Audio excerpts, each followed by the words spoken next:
Good day. Today I have this lovely dual suspension Trek electric mountain bike on test. I will go over the features and components of this bike, then I will go over the geometry, and then I'll give you some initial thoughts that I have about this mountain bike, and then I'll go out and test and ride it and give you an after ride report. So I'll go over the geometry of this bike, and by looking on paper it already looks like a fast descending bike.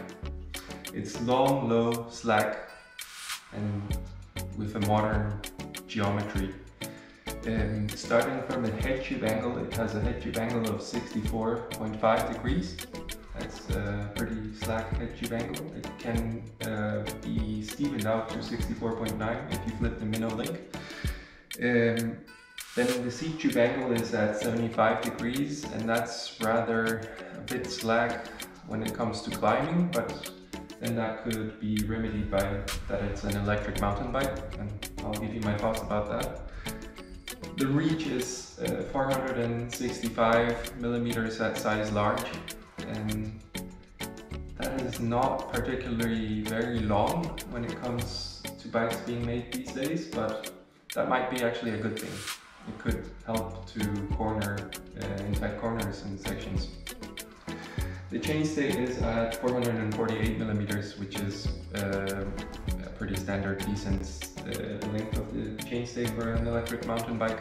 I'll go over the components of this bike, and starting from the top, it has a Bontrager carbon handlebar of a width of 780 millimeters. And on the handlebar we have Shimano SLX brake levers and Bontrager grips. The Shimano SLX brake levers are combined with 200 millimeter rotors both front and back. Then we have a knock block on the frame. So what that basically means, if you turn the bar to a certain angle, then it stops from turning. And the reason for that is that if you crash and come off the bike, it prevents the handlebar from rotating and damaging your frame. So on the left hand side we have the Bosch computer that controls the electric motor, and it's on the eco setting, which means that it offers only a little bit of support from the motor. Then you can switch it to tour mode that offers a little bit more than eco mode. Then when we go up, it has an e-mountain bike setting, which finds out on its own how much support from the motor you need, and it's kind of a smart function. And then last but not least, we have turbo mode, which offers the most support from the electric motor, and it's for going fast. The frame is full carbon fiber with internal cable routing. It also has an internal battery storage and a place for a water bottle cage.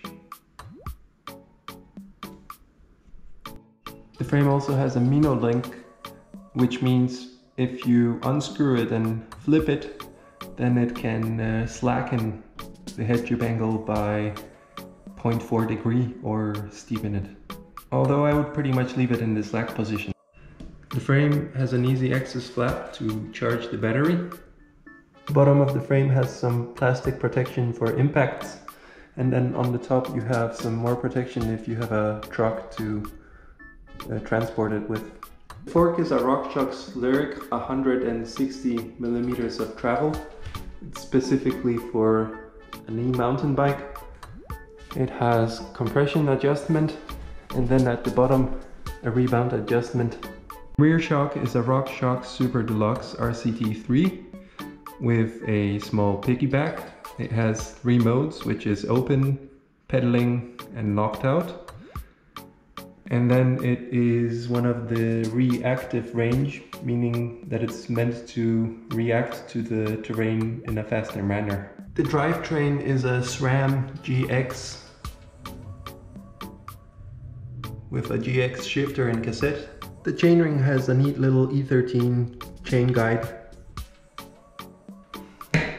And then it comes with a 170 millimeter dropper post from Bontrager, and that's for the size large and extra large. The tires are from Bontrager, the SE5 team issue, at a thickness of 2.6, and just by looking at the thread pattern it resembles a little bit of the Maxxis Minion DHR2, and by feeling the knobs you can feel that the center knobs are hard and stiff, and the side knobs are soft and grip well. I see a few different target groups that could be interested in getting an electric mountain bike like this and riding it. One could be that you rode your regular mountain bike and don't have more energy for a normal ride and want some extra kilometers. Another potential scenario could be winter riding, because the days are getting shorter, there's not much sunlight. So you want to get the most out of your mountain biking as you can. It certainly helps if you don't like climbing. Then there is the scenario if you go to a bike park and the bike lift costs, so you basically don't have to buy a bike lift. Or if the bike park does not have a lift, then well, you get one anyways. Then there could be a scenario of people with a pre-existing health condition which would not be able to be ride normally, and with the electric motor support they were able to enjoy their sport. It's needless to say, but I'm absolutely looking forward to riding this beast of a bike. So it is late autumn here in northern Denmark. The days are short, there is not much sunlight, and I'm not particularly fast when it comes to climbing. So let's go out and ride. It's Friday, I'm off work early. It's around lunchtime. It's been raining for the past couple of days, or a few days, and today it's just beautiful. It's beautiful weather. It's a little bit cold and chilly outside, but the sun is out. And I'm heading to Viborg, to a mountain bike track called Ødalen. It's a short mountain bike track of about 5 or 6 kilometers, and it has very punchy uphills and then gnarly and steep descents with a lot of roots and rocks and gnar. So I'm looking forward to it and looking forward to testing the e-bike on.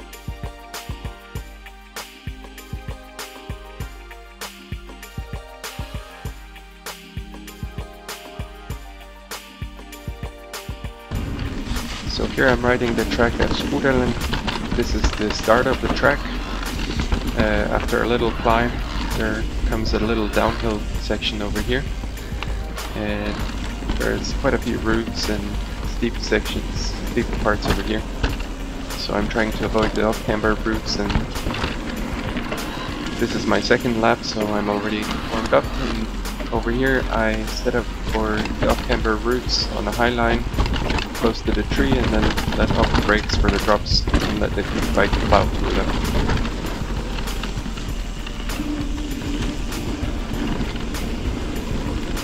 Some sweet flowy berms.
section is a little bit more technical. It involves some tight turns and rocks which you need to take over and just roll over them and let off the brakes.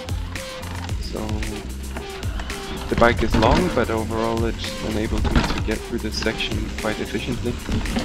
And I was able to pump it in the corners and try some small jumps.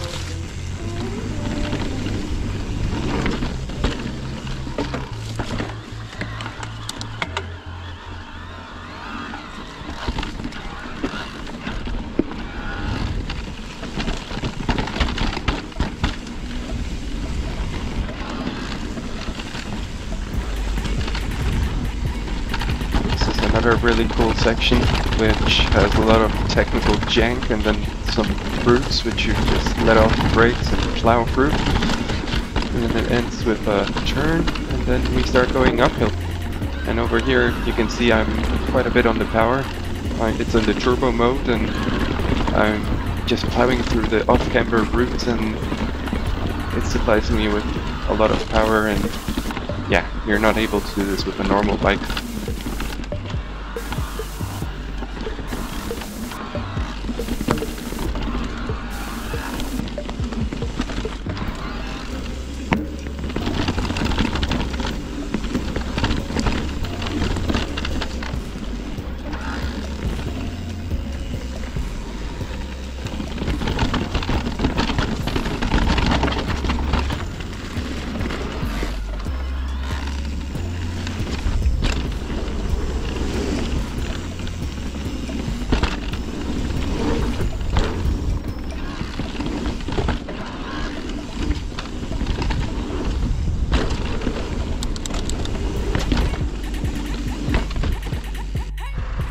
So I have done about 15 kilometers of constant riding on the boost mode and a lot of sharp climbs.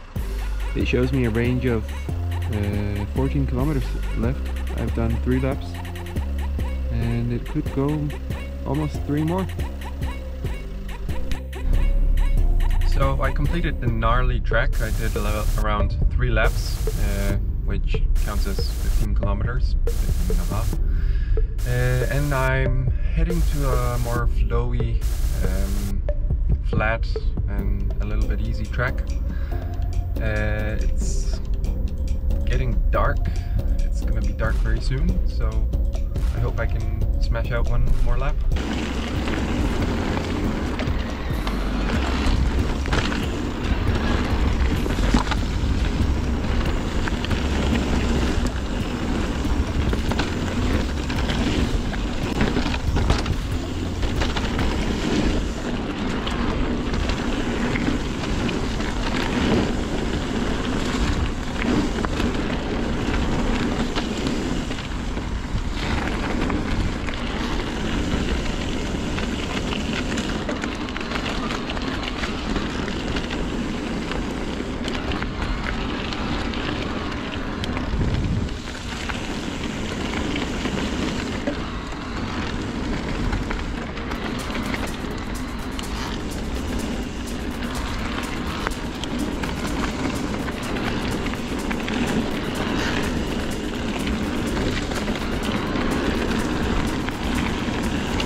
Over here I'm riding up a rough rock garden, which usually the people use to go down on. And then you can see this is a steep rock slab which I go up, and it's going out with ease. So this is day 2 of riding. I took the bike to Silkeborg, to a track called Danmarks Tag. And this is more of an enduro track with steeper uphills, longer uphills, and then really steep and technical downhills with a lot of features on them, which this bike is perfectly suited for. I have been riding this track in eco mode, mostly uphill, and then on a few of the downhill sections I switched into turbo mode, but overall just to preserve as much energy as possible. I wanted to conserve the battery life, so eco mode was the mode to go for during this trip. Yeah, just to enable me to have as much fun as possible and extend the kilometers.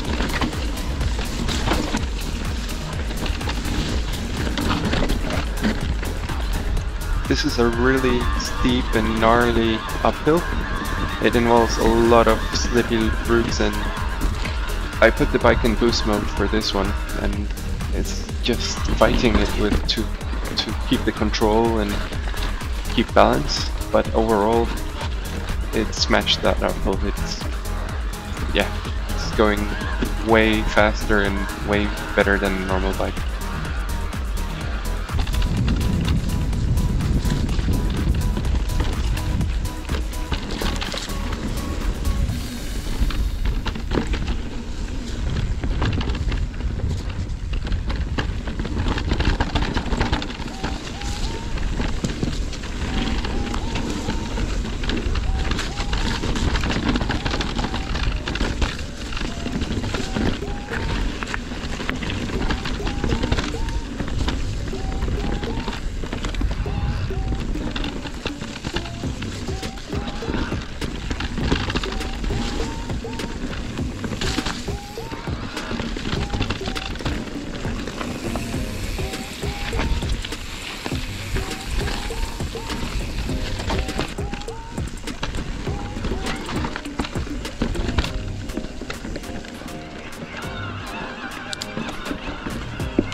During this section you can see that you can really pump the bike into the berms, and it just enables you to have heaps of fun doing that, because it holds its line perfectly and the tires bite into the ground, and yeah, they let you just rail the turns. And then longer turns over here, you just lean the bike and let it do its job perfectly fine.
So this is a track called Bob and Les. It has some techy descents, and then it follows by a few different kinds of jumps. And as you can see, yeah, the bike handles the jumps perfectly. It feels very stable in the air because of its higher weight. And then when you just let off the brakes, it catches speed and you can pump the transitions or jump them. And then I'm setting up for a fun jump, hip jump over here, and then letting it roll.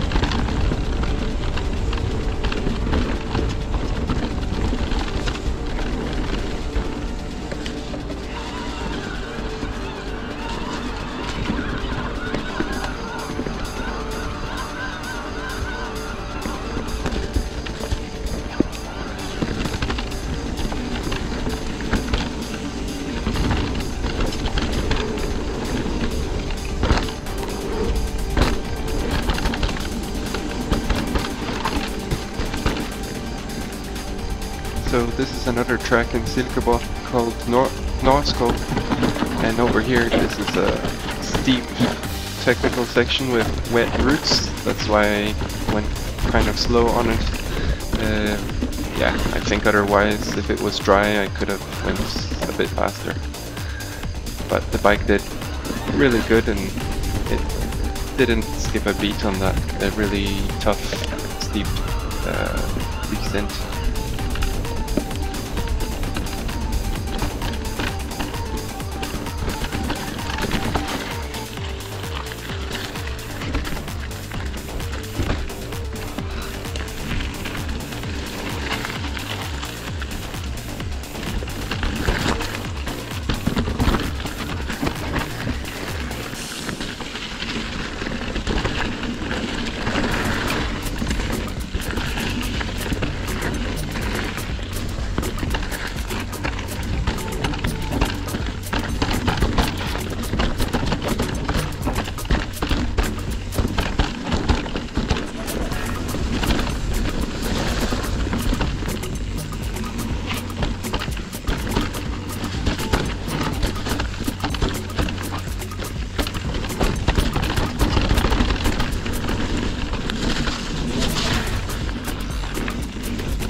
this is another prime example of the e-mountain bike climbing capabilities.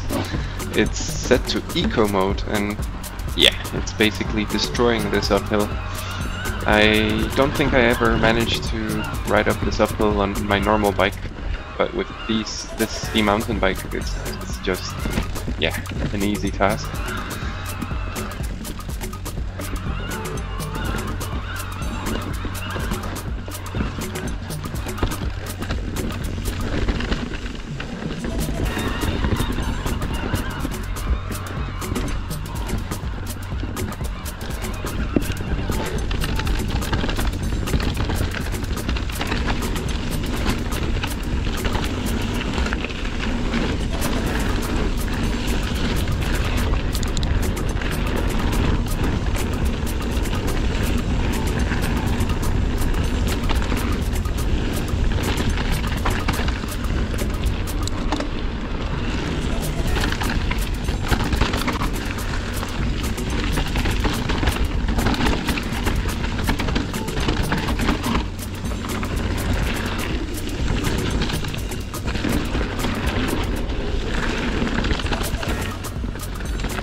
So I have tested the bike in a couple of different scenarios. One of them being that I finished work early on Friday, and since we're approaching winter, I did not have much daylight left. So I decided to take the bike to one of my more local mountain bike tracks, which is Viborg, Ødalen. And this mountain bike track is quite gnarly. It involves a lot of gnarly and steep mountain bike features, rock gardens, drops, hops, berms, and all the kind of fun stuff. So it also involves a lot of technical climbing with also routes and obstacles, making it more difficult. And then I went to a second track, which is more flat and flowy, and did one lap of that.